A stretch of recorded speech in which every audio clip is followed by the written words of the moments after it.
Anil Nair here. ఈ question చూడండి sir. ఒక పర్సన్ 24% రైట్ అద్దె ఖర్చు పెట్టాడు, 28% చదువులకు ఖర్చు పెట్టాడు, 16% విలాసాలకు ఖర్చు పెట్టాడు.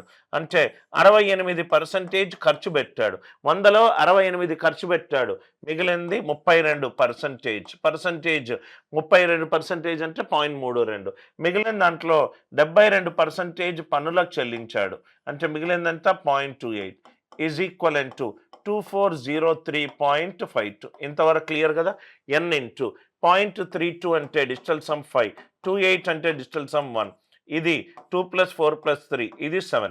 5n is equivalent to 7. క్వశ్చన్లో డిజిటల్ సమ్ ఇంటూ 5 చేస్తే ఏది 7 వస్తుందో చూసుకోండి.